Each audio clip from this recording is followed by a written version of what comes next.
All right. So today's lesson is all about the first derivative test in intervals of increasing and decreasing f. Okay, so I think we know what an increasing function is, right? An increasing function is one where the graph is going up from left to right. Decreasing is when it's going down from left to right. And constant is when it's staying flat. Most calculus books will actually start by defining that. I'm just going to say we all agree on it. Now, the increasing and decreasing functions theorem says that if f prime of x is greater than 0, then f is increasing. If f prime is less than 0, then f is decreasing. And if f prime equals 0, then f is constant. Now, we're not going to cite this theorem by name, and in fact, it doesn't have a generally agreed upon name. I just call it the increasing decreasing functions theorem. It can be proven. I'm just not going to go through the proof. But instead, it should just make absolute sense. So, if I have a curve, like, say, this parabola-looking shape, we can see that the parabola is decreasing in this area and then increasing. Well, the slopes of these tangent lines are all positive when it's increasing, because that's what it's doing. And the positive derivative means that at that moment you're moving in an increasing fashion. So it almost comes straight from the definition of what a derivative is. So can we just agree that that goes without saying? So, but we have to cite it. Okay? We don't have to cite this theorem by name. Some theorems we have to cite by name in this class. This is not one of them. But we do have to cite these statements. Now, it's important to realize that a function may change from increasing to decreasing at one of two places. At a critical number, recall a critical number is when f prime equals 0 or is undefined, or at a discontinuity. Anything can change at a discontinuity, right? We know that. I mean, if you allow me to pick up my pencil as I'm drawing a curve and place it somewhere else doing something different, anything can change. All right. So I have this little sheet here that explains how to find intervals for increasing and decreasing behavior. Let's just quickly glance over it. First thing we're going to do is describe the domain at any discontinuities. We want to get that out of the way absolutely first. Because if you forget to check for that, you can do all this other stuff wrong and then have to go back and fix it. Okay? And then we'll find all the critical numbers. So we're going to do those first two steps first. All right, so we're going to say f, this, you can see here that f is continuous, right? Or f has no discontinuities. I'm just going to say f is continuous on the interval from negative infinity to infinity.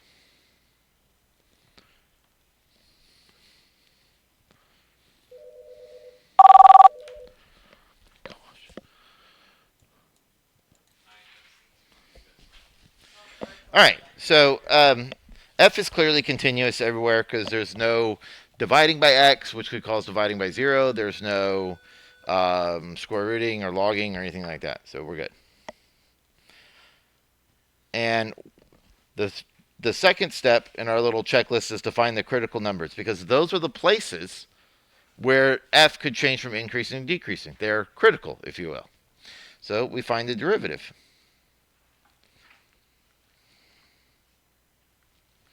Now that I found the derivative, I need to find all the places where the derivative is either undefined or 0. The derivative is not undefined anywhere. So I set it equal to 0. And this one will factor.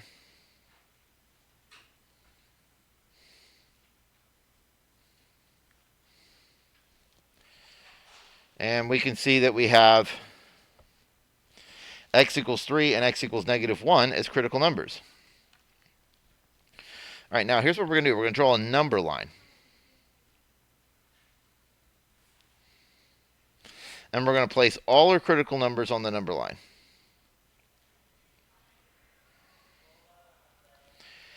And they don't happen in this situation, but if we had any domain restrictions, we would also put that there as well. And we'll address how to do that when we come to them. And I'm going to use these open circles because they're critical numbers. Okay? But what I'm interested in is the left and right hand side of them. Yeah.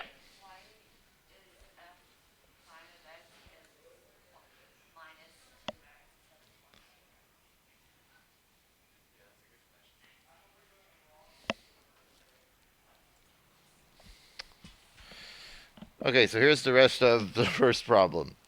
Had to switch this to a plus, and we tested each region in the derivative, and we get that since this is positive here and here, f is increasing on this interval and this interval because f prime is greater than 0 on those intervals. And you could also probably just say on those intervals, but I wrote them again.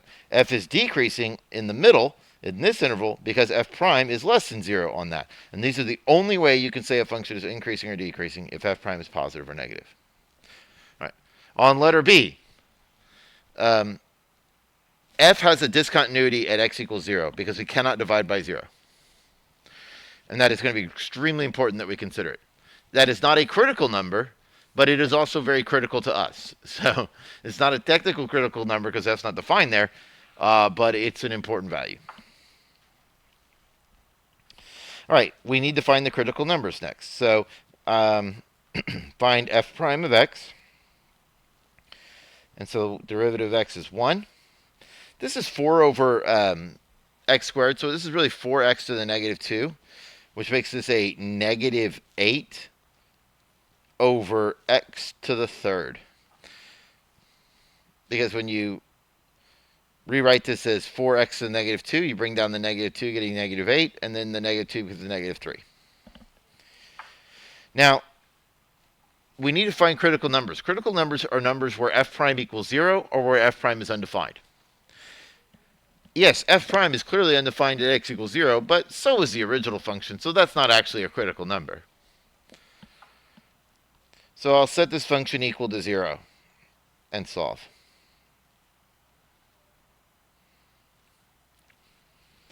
Let's see here. That's going to give me 8 equals x cubed, so x is equal to 2. So let's draw a number line. On my number line, I'm going to include my critical number at 2. But I'm also going to include some domain restrictions, and we have one now. I'll do it in a different color just to highlight it. F is defined up to, but not including 0. So coming all the way from negative infinity up to that value. And then it's defined after that value. So the parentheses we know from interval notation means you're not included there. You're not including 0. So we want to do it just like that on our number line. And again, this number line is values of f prime. Okay, let's test our values. I'm just going to go right to the derivative and plug them in. So let's plug in, how about 1? 1 minus 8 over 1. Well, that's clearly negative, right? Okay. Then we have, let's try a number bigger than 2, like 3. Well, that'd be 1 over 8. 1 minus 8 over, like, 27. Well, that's going to be positive because 8 over 27 is not as big as 1. So that's positive. All right, let's try a negative number, like negative 2. Well, any negative number here is going to end up making this negative a positive. So it's going to be plus.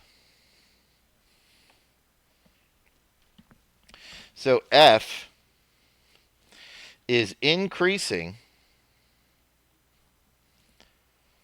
on the interval from negative infinity to 0, and also on the interval from 2 to infinity, because f prime of x is positive there.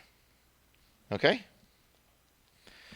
And then we could say that f is decreasing on 0 to 2 because f prime of x is less than 0 there. And that's it. Let's take a look at the graph of that one, though, because that might be an interesting one to look at. So I'll just pull it up on Desmos right quick.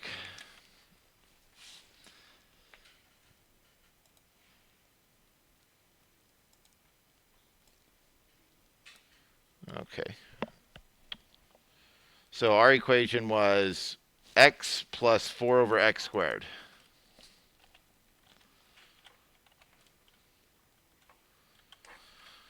Okay, kind of interesting, right? Let me put it on the projector mode, but you can see that, yeah, it's increasing clearly up to 0, but then for this brief moment between 0 and this value here, this x equals 2, it's going down again.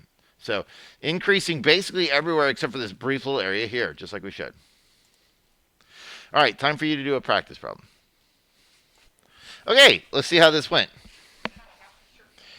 All right, so first of all, we should know that E is continuous everywhere, right? There is no division by x, there's no log, there's no square root. This is fine. So this is definitely continuous everywhere. We want to just make sure that we consider that. So you can say everywhere, or you could say like negative infinity to infinity. Let's get the critical number. So we're going to take the derivative. The derivative of e to the u is e to the u prime. Then we set it equal to 0.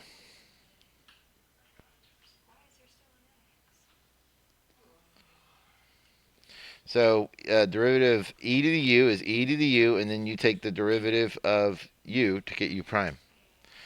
All right, so then we're going to set each factor equal to 0. Now, e to the negative x squared equals 0. There's no solutions there because there is no power. There's no real number power you can raise e to get 0. In fact, there's not even an imaginary one. It's nothing. It never happens, right? You never get 0 when you raise something to a power. And then negative 2x equals 0 tells me that x equals 0 is a critical number. And since it came up as we were talking about, it is totally possible for you to take the derivative and get no critical numbers. And that doesn't mean you don't do anything. It means you just get that you only have one region to test the entire number line. Those are called monotonic functions. Functions that are always increasing, always decreasing. For example, the logarithm function is, or the standard e to the x will not have any critical numbers. So it's perfectly reasonable. This one does. So we have one critical number at 0. And if I plug in a number to the left of this in my f prime, well, e to the negative x squared, again, it's always positive. You can't raise a e to an exponent and get a negative number. It's always positive. So I'm not even going to think about that. I'm just going to look at this. Well, a negative times a negative is a positive. Then I'll go over to positive numbers, and a positive times a negative is a negative. So f is increasing on negative infinity to 0 and decreasing on 0 to infinity.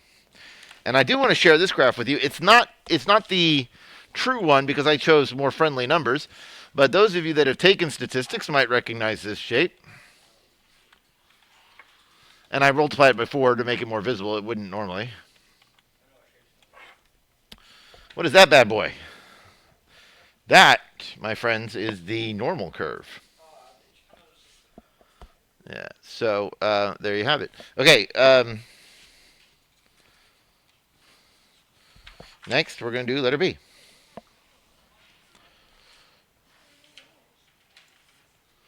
All right, do letter B, please.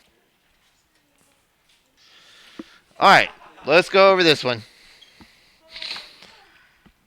Okay, secant. We know that secant is 1 over cosine. So I've got x in the denominator. I could possibly divide by 0. We don't want that. On this interval, when does cosine equal 0? Cosine is equal to 0 up here and down here. So actually, this interval is not quite right. It should really be negative pi over 2 less than, because you can't include those. So we're going to have to say we have discontinuities at x equals negative pi over 2. That's down here. Then the next one would be at positive pi over 2. And then again at 3 pi over 2. So we're going to need to make sure we consider all parts of those. The derivative of secant x is secant tangent. So secant x tangent x. Let's set it equal to 0. Set each factor equal to 0. Secant of x never equals 0 because it's 1 over cosine. And the only way a fraction can equal 0 is if the top equals 0, and 1 never equals 0. So secant never equals 0. Tangent of x is sine over cosine, And so sine is equal to 0 at 0 and pi. Those are the two places on that interval. So now we make our number line. So negative pi over 2 was a domain restriction that but we're not including things to the left of it, so we're just going to do it that way. Then we had pi over 2, and we do not include that because it's out of our domain, so we do that. And then we had 3 pi over 2. So we're just building our intervals that we'll be describing later. Remember, we're graphing f prime here.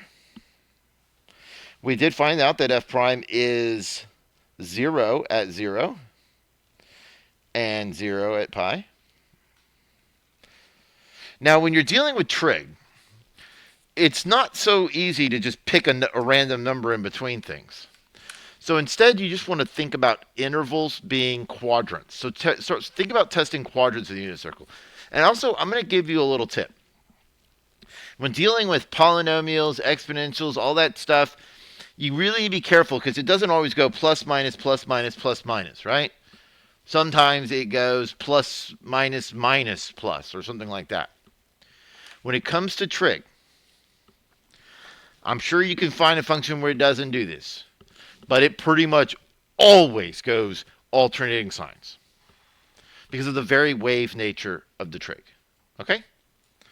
So let's start, like I said, think about quadrants. 0 to pi over 2 is quadrant 1, where everything is positive, right?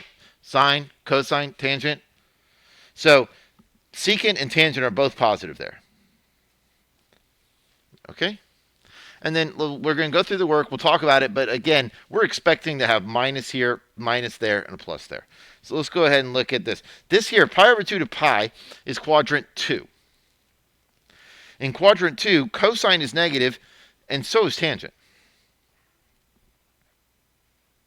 Oh, well, I got exactly what I said it wasn't going to happen. Why do I do this to myself? Yeah. No, you're right. No, okay. You know what it is? I know what I'm thinking now. I'm sorry. I misspoke earlier. Not at asymptotes, but I mean at critical numbers, they almost always alternate. That's what I'm saying. No. This definitely is a plus. All right. Yes, in quadrant 2, both of these things are negative, so it's a positive. All right, we'll go over here. Now, hopefully I didn't lie earlier, because this should switch to negative, because it always seems to switch over a critical number. Pi to 3 pi over 2. That is quadrant 3. Quadrant 3 is tangent is positive and cosine is negative, so that's a negative. All right, we'll go down here. This is quadrant 4. Secant is positive, tangent is negative, so it's a negative. All right, so I just kind of lied. All right, so f is decreasing on negative pi over 2 to 0 and pi to 3 pi over 2 because f prime of x is negative, and f is increasing on 0 to pi over 2 and pi over 2 to pi because f prime of x is positive. Okay? All right, so try letter C now. All right, let's see how we did. All right, this function is discontinuous if this is 0 or negative. You cannot log a negative or 0. X squared plus 2x plus 4 is always positive. You can run the discriminant on it, b squared minus 4ac, and that means b squared minus 4ac is the part under the radical when solving the quadratic formula. And you can confirm that this never equals 0 because 2 squared is 4, minus 4 times 4 is 16. It's an imaginary number. So this is a parabola that never dips below the x-axis. Okay? All right. So this is actually continuous everywhere. Let's take the derivative. U prime over u. Now, we could think that this would be possibly undefined somewhere, but remember we just discussed that this does not ever equal 0. If you run the quadratic formula on it, you don't get any real numbers. So this rational function does not have a discontinuity either. What would make this 0, I think it's pretty obvious that f prime of -1 would make that 0. So we'll draw a number line. We'll plot -1. If I put a number to the right of -1, like 0, that's an easy one to test, I would get 2 over 4 as a positive number. If I put in a negative number, what I'll get is a negative number over, well, remember we talked how the bottom's always positive, right? So if I put in a -2 and I get -4 plus 2, that's negative. So this function is decreasing. F is decreasing on the interval from -infinity to -1. How do I know? Because f prime of x is less than 0, and f is increasing on -1 to infinity because f prime of x is greater than 0. Okay, I think we can skip D. Let's just go over E. I think this one's important, okay? So this is continuous everywhere. Then I get 2/3 x to the -1/3 plus 1/3. And I want you to notice that because this is a x to a negative exponent, this is going to have a discontinuity at x equals 0. The original is continuous everywhere. So what we have is this situation where f prime of 0 is undefined, but f of 0 is not. That is a critical number. It's not that often that you get that, but they love to test you on that. Critical numbers are when f prime is undefined or 0. This one, f prime is undefined. Just remember that it's also got to be defined in f.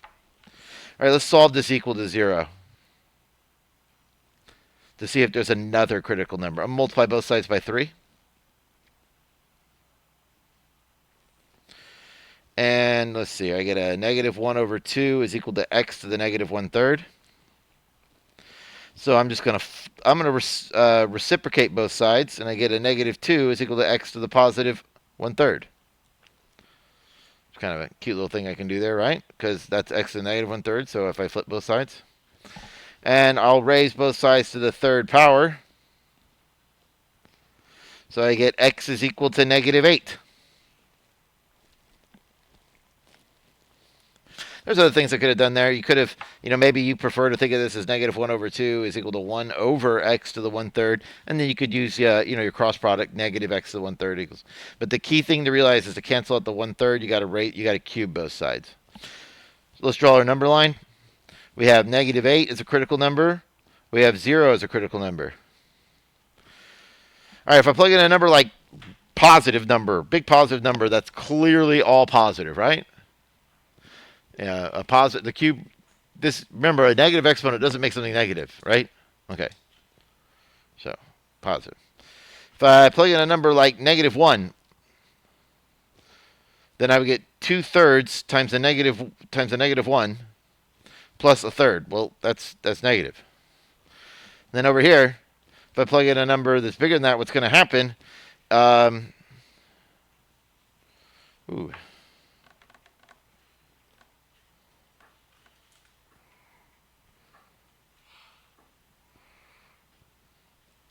Didn't we get the -8 was... Now, I'm just double checking my work here. -8, if I plug that in, that gives me a -3.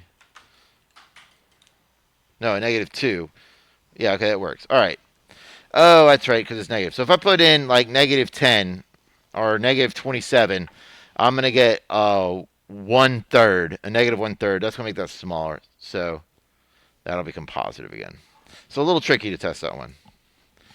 So f is increasing on -infinity to -8 and 0 to infinity because f prime of x is greater than 0 there.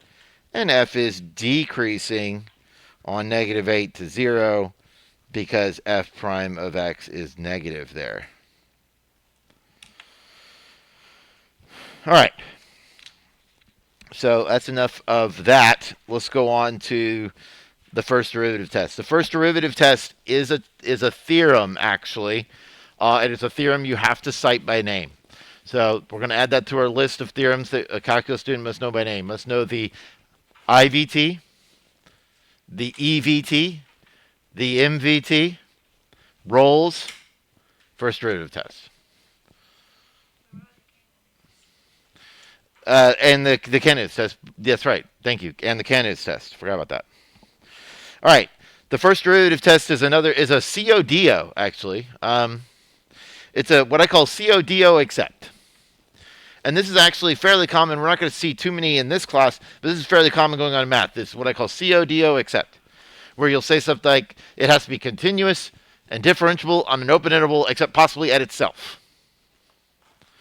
All right, so if a function f has a critical number at x equals c, is continuous on an open interval, except possibly at c. Sorry, continuous on an open interval containing c. Has to be continuous everywhere around it, and is differentiable on an open interval everywhere except c, then we can use this test.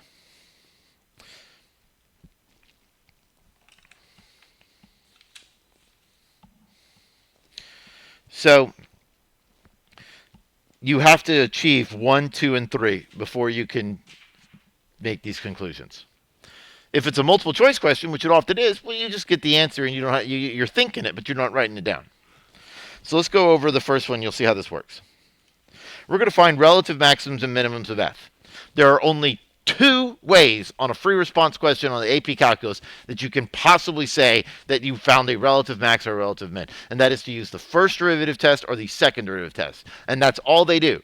Don't cite first derivative or second derivative test for anything else but a relative max or min. All right. So, step 1 is we're going to describe the domain. Make sure we don't have any discontinuities. Well, I do. Do you see the discontinuity here? We are discontinuous at x equals 1/2. Okay? I hope everyone agrees with that.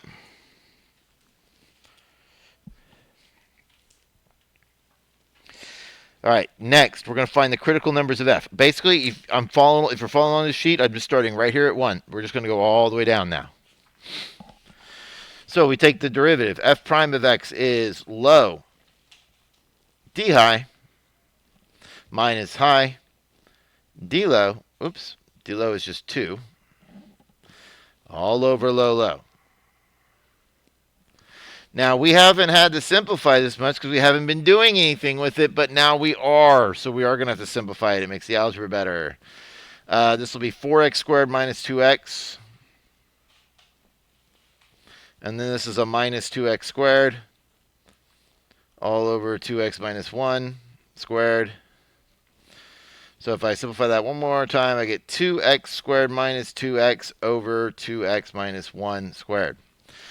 We're going to solve this equal to 0. The only way a fraction could equal 0 is if the top equals 0. So I'll just solve the top, and I'll factor out a 2x, showing me that x equals 0 and x equals 1 are values where f prime is 0.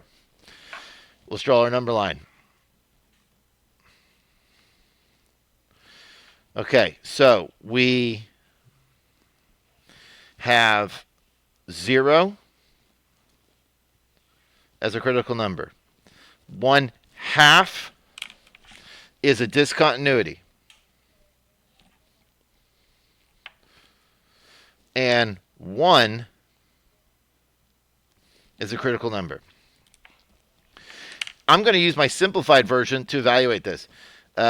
If I plug in a number like, I don't know, 10, that'd be easy to do. Do you agree that this top is positive? And the bottom is squared, so it's always positive. I don't need to think about the bottom. I just need to look at these top numbers. But if I plug in a number, in between 0 and 1, this top's going to become negative again. So this will be negative here, and this will be negative here. And then over here, for negative, like a big enough negative number like negative 1, you're going to get 2 plus 2, so that'll be positive again. All right, we are now ready to use the first derivative test. In order to use the first derivative test, I must show that x equals c is a critical number. We've already done that. Next, I have to show that it's continuous on an open interval containing c and differentiable on an open interval except possibly at c. If it's continuous and differentiable at c, you can do them both in one statement. So f is continuous and differentiable on negative infinity to 1/2. Don't lie. Don't say negative infinity infinity. That's not true. 1/2 is a discontinuity. Establish an open interval. I could say -1 to 0.3. I can do any open interval I want containing that value. Just keep it reasonable. See, like just use the ones that are set up. Makes sense, right? Now,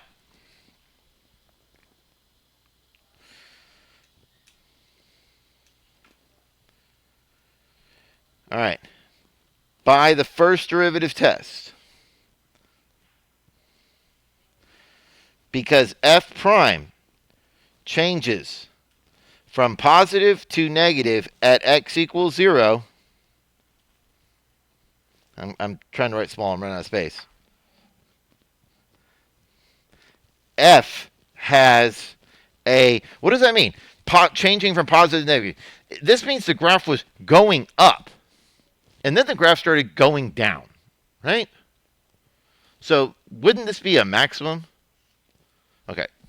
F has a relative max at 0, comma, and if you plug that into the original function, you get 0.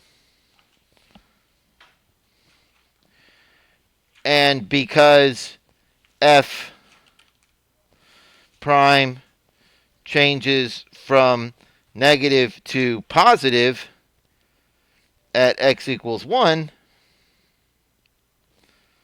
1, comma 1, I think, is a relative min of f. Notice that the relative max is below the relative min.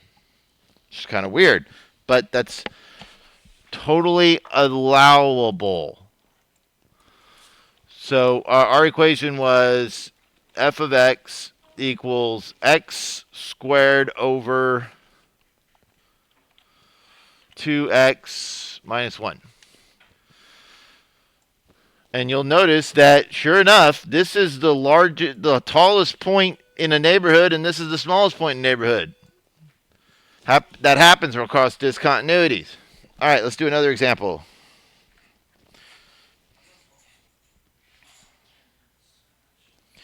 All right, I've got f of x equals 2 sine x plus cosine 2x on the interval from negative pi to pi.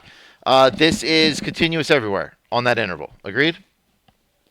Cosine, sine, continuous everywhere.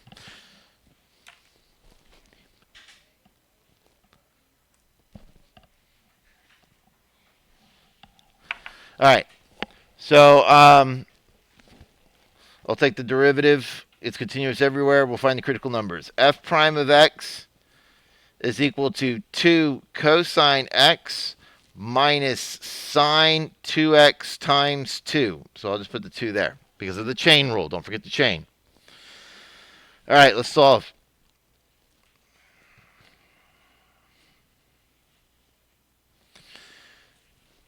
So you have to know your double angle formulas on AP Calculus. The double angle formula for sine 2x is 2 sine x cosine x. So I'm also just going to divide through by 2. Okay, so this is cosine x minus sine 2x, and we'll use our double angle formula. Cosine x minus 2 sine x cosine x. They love to ask this question on the AP test, to make sure you know that. But now, once you realize that, this is actually a pretty easy problem. You just factor out a cosine. So this is, when you factor, once you got it factored, you have cosine of x equals 0. Sine of x is equal to 1/2, I think. So on this interval from negative pi to pi, cosine would be 0 at negative pi over 2 and positive pi over 2. Sine would equal 1/2 at pi over 6 and 5 pi over 6. We'll draw our number line for f prime. And in this case, I'm going to go ahead and include my domain restriction at negative pi and pi with these little square brackets. All right, we got negative pi over 2. We got pi over 2 and pi over 6. So let's see here. Pi over 6 be somewhere here. I'll label it up here. Pi over 6, 5 pi over 6, and this would be my pi over 2 in between it. Again, it's so much easier to think about quadrants when you're dealing with f prime.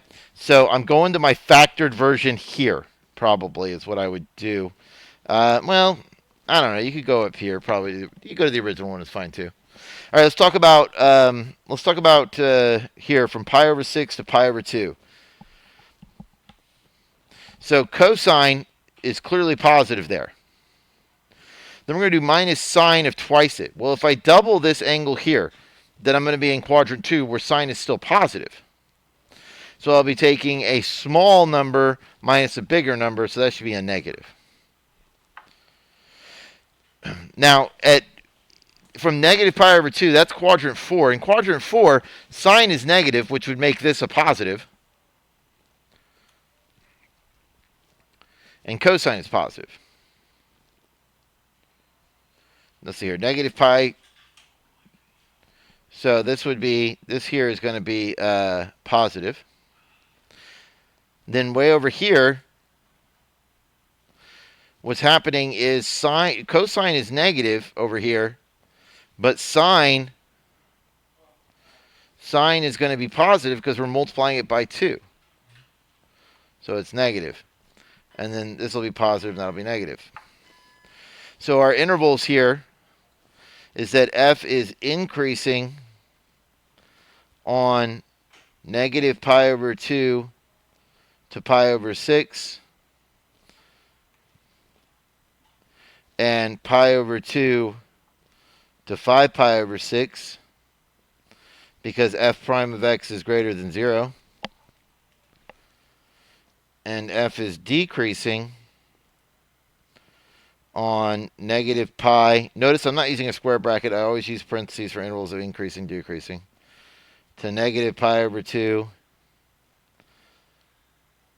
and pi over 6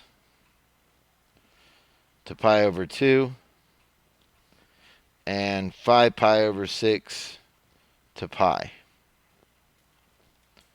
Because f prime is negative there. Oh my goodness, you know what I just did? I didn't do the first derivative test. I just stated intervals of increasing and decreasing. Well, that's okay. We can just say it, okay? F is continuous and differentiable from negative pi to pi. I said it once for the whole thing. F has a relative minimum at negative pi over 2 and at pi over 2. Because f prime changes from negative to positive. F has a relative maximum at pi over 6 and 5 pi over 6 because f changes from positive to negative there. And this is, I went through this pretty quickly. You have to go through it yourself. This is pretty tough to do this. Get one interval using quadrant 1, and if it's just sines and cosines, I promise you they're just going to alternate. You really can trust that because there's no discontinuities. All right, I want you to try practice 3.2a and b. And then we'll do practice 3.3 together, maybe. All right. All right, let's check our work. We're going to find relative maximum minimums of f. So f is clearly continuous everywhere, so we don't have to worry about that. We have 3x squared plus 2x minus 1. I'll solve this equal to 0. This one's factorable.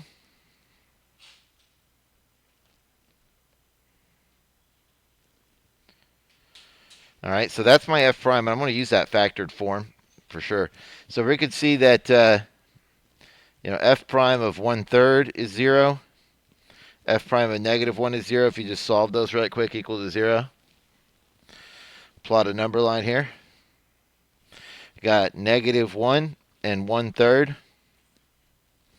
Now, you should probably just kind of look, I mean, it's a parabola opening upwards. This is like your x-axis. It's going to go like that. Hope you can see that. But we can test. Plug in 0 and you get a negative number.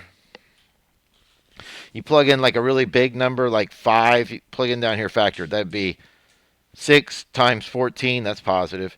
A big negative number, you get a negative times a negative is a positive. So that's the pattern there. So I can see that I have a relative minimum at -1 because the graph is going up and then down. And then it's going back up again here. See how that works?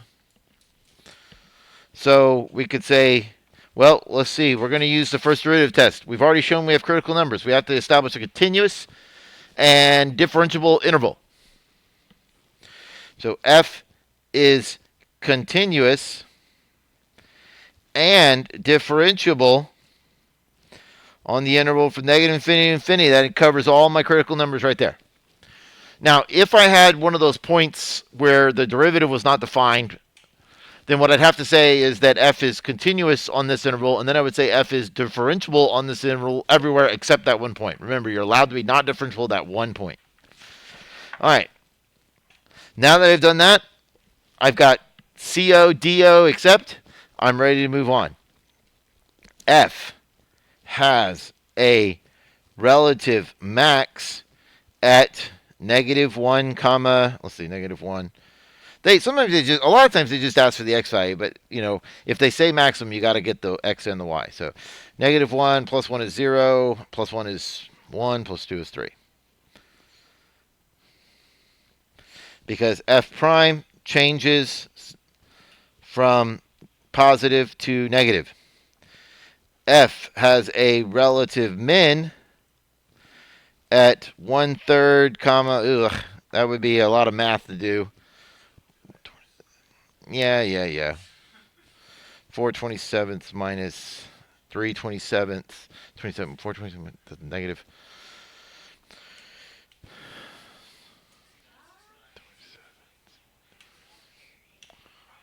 It's something like 24/27 something. So I'm going to put f of 1/3. Y'all do that.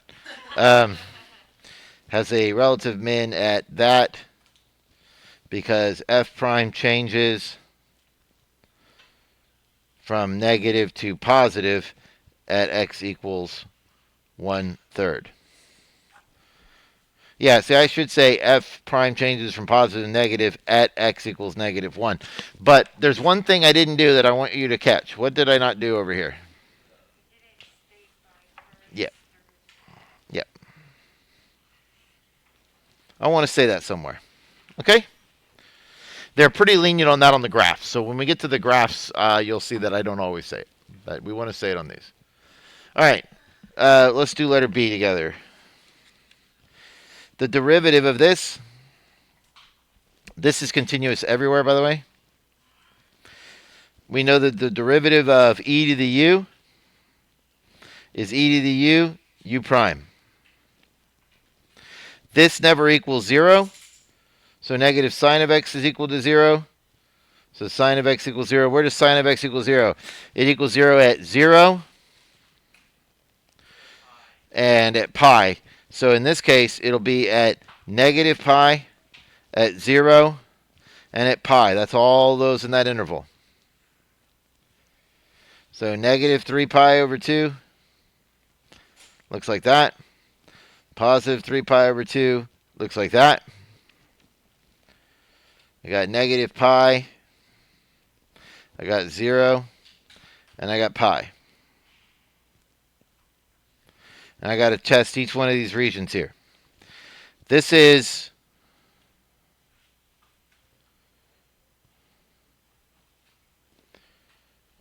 in this interval here. Now, I don't need to worry about that e to the cosine because that's always positive. I just need to look at this sine. This is quadrant 1 and 2 where sine is positive, so negative sine would be negative. Then it's going to flip over. Down here, sine is negative, so negative sine is positive. And then it'll flip over. So we could see that f has a relative max at x equals 0. And we'll just find the x coordinate here. I mean, you could probably find it. It's just e to the 1 is e. So it's 0, comma e, because f prime changes from positive to negative at x equals 0. And f has a relative min at x equals negative pi and x equals pi, because f prime changes from negative to positive there. I do need to establish continuity. F is continuous and differentiable on this interval. And I'll cite first derivative test.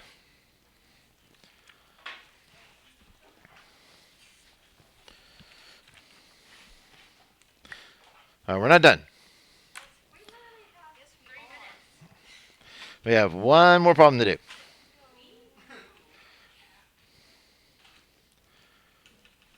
Okay.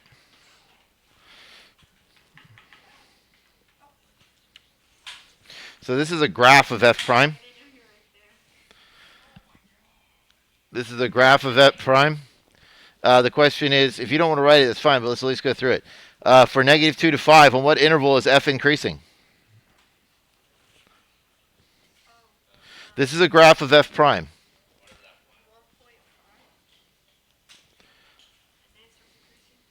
No, okay, so this is what, listen to me. I don't care how exhausted you are, listen to me. You are never going to be asked on the AP Calculus test to look at a graph and say, when is the graph going up? This is a graph of f prime. When is f increasing? F is increasing on what intervals? Okay. Usually it's just to the end of the graph. They say it's from negative 2 to 5. So 4 to 5, and where else?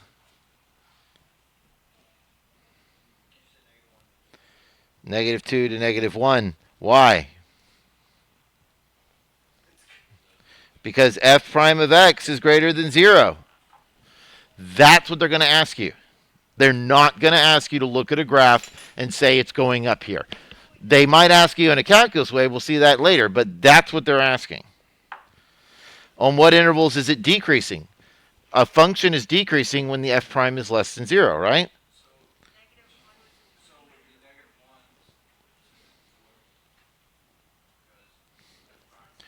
Where does it have a relative extrema? We have a relative what here?